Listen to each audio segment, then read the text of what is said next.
सा प्रतिकूल हो जाए तो लाख समझाओ पर भ्रकुटी तनी रहती है। भला ऐसा है?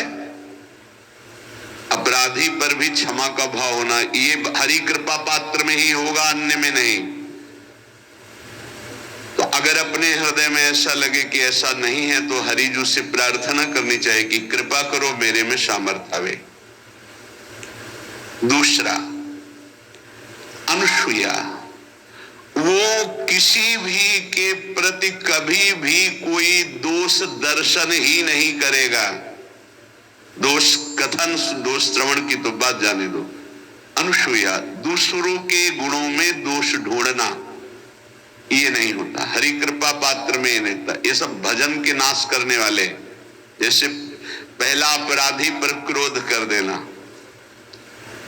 तो माया ने भेजा इसीलिए था कि तुम्हारे साथ व्यवहार ऐसा करे कि तुम क्रोध करो, क्रोध करोगे तुम्हारी ऊर्जा शक्ति नष्ट हो जाएगी, अध्यात्म में जो चलने की थी। और कहीं तुमने संकल्प कर लिया तो भजन शक्ति नष्ट हो जाएगी। तो अगर भजन बल है तो गया, जरूर उसको दंड मिलेगा, पक्का मिलेगा, 100% मिलेगा, लेकिन आप खाली हो गए। ना भजन करने की वृत्ति रहेगी और ना भजन रहेगा, दोनों बात। अनुसूया, किसी के सद्गुणों में दोष देखना, गुणों में दोष ढूंढना, ये हरि कृपा पात्र में नहीं होता।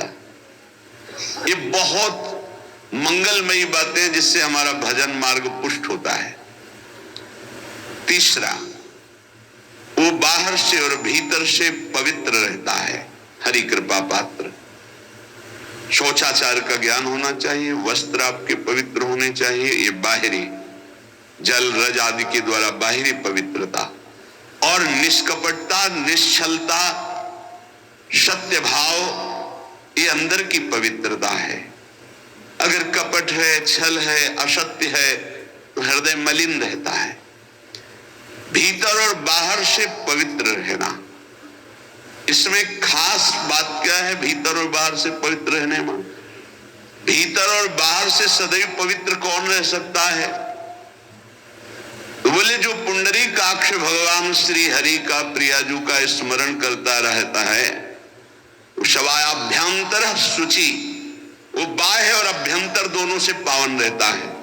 तीसरी जो कृपा का लक्षण है, अर्थात वो सदैव भगवत चिंतन परायण, शौचाचार का पालन करने वाला, बाहर और भीतर से हरि कृपा पात्र पवित्र रहता है। चौथा, ऐसे कार्यों का अनुष्ठान न करे जिनमें हमारा भजन छूटता है, जिनमें सत्य छूटता है, जिनमें भगवत भाव छूटता है। जैसे आपके ऊपर कृपा हुई, आप भगवत मार्ग में चल रहे हैं, अब आप ऐसे संसारिक कार्यों का अनुष्ठान कर रहे हैं जिनमें आपकी चित्तवृत्ति बिल्कुल भगवत विमुख हो रही, तो जीवन का लाभ क्या होगा? लाभ तो है भगवत स्मरण से। जैसे कल एक ने प्रश्न किया कि मैं खाता तो नहीं लेकिन मांस के दुकान में मांस बेचता हूं, होटल आदमी, क्या उचित है? ये उचित कैसे हो सकता है? तुम और भी तो व्यापार कर सकते हो। जरूरी है धर्म का पालन करने की इच्छा करते हो, धर्म आचरण करते हो, ऐसा नहीं। तो विरत बहुकर्मा, उन कर्मों से हमें विरत रहना है जो हमारे धर्म के विरुद्ध है, जो भजन के विरुद्ध है। हरि कृपा पात्र ऐसे कर्मों का अनुष्ठान कर ही नहीं सकता। अपने भजन का फल देखना भगवत कृपा पात्र के, सबको प्रदान कर देना। हिम्मत है? अपने भजन, इतनी मेहनत से किया हुआ भजन, भजन होने के बाद हे प्रभु इस भजन का फल हो, सर्वे भवन्तु सुखिना सर्वे सन्तु निरामयाः। यहां तो कहते महाराज एक माला रोज आपके लिए करता हूं कि आपकी बीमारी ठीक रहे, तो शेष किसके लिए करते हो प्रभु? शेष क्या? अगर इष्ट और गुरु के लिए तुम्हारा है कि एक माला करते तो फिर इतनी माला करते तो हमें क्या होगा?